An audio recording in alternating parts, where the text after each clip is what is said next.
예, 안녕하십니까.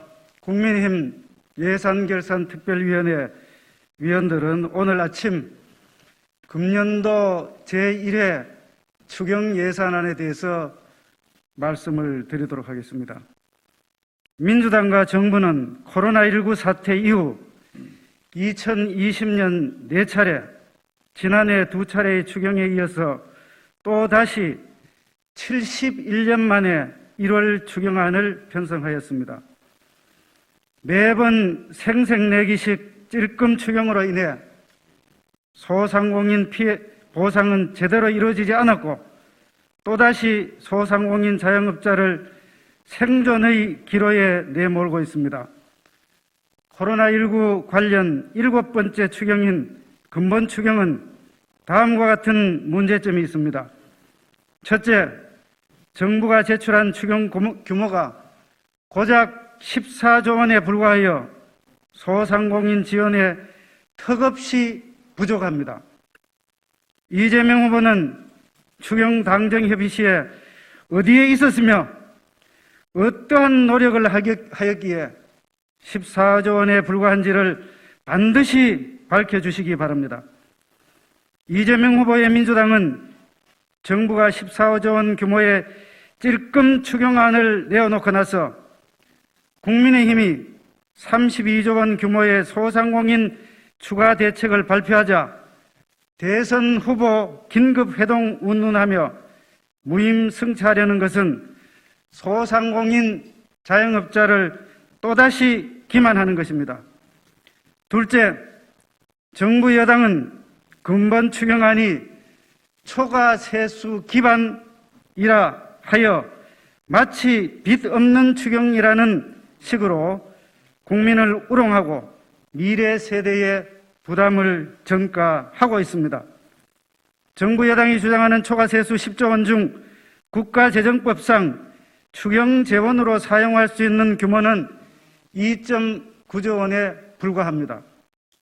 결국 정부 여당은 고통 부담을 위한 세출 구조 조정 없이 국채 상환 계획도 없는 11조 3천억 원의 적자 국채를 추가로 발행하여 국민을 장바구니 물가 상승, 대출 금리 인상 등으로 내몰고 미래 세대의 그 부담을 전액 떠넘기려고 하고 있습니다. 따라서 국민의힘은 이재명 후보의 민주당과 정부에게 요구합니다.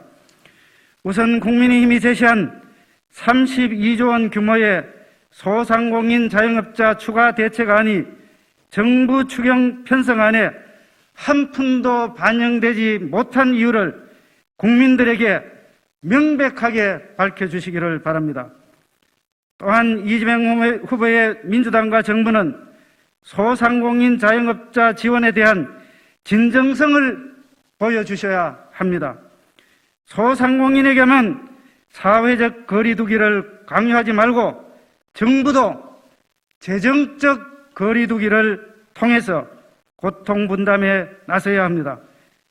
빚내서 추경 재원을 마련할 것이 아니라 시급하지 않는 사업에 대한 세출 구조 조정을 통해 국민의힘이 요구하는 추가 재원을 조속히 마련해 주시기 바랍니다. 국민의힘은 근본 선거 매표용으로 의심되는 추경안이 국민과 후세대에게 영구적 빚 떠넘기기 추경에 불과하고 현실적으로 충분한 지원이 결코 될 수 없다고 말씀드렸습니다.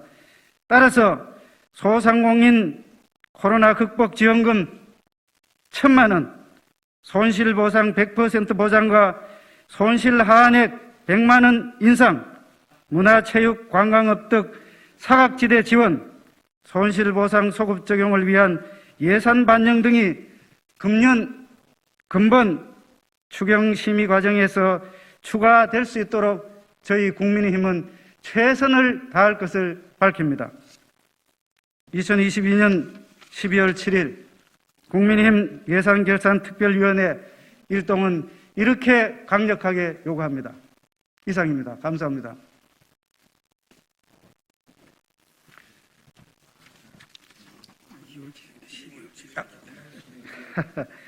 예, 2022년 2월 7일입니다. 수정합니다.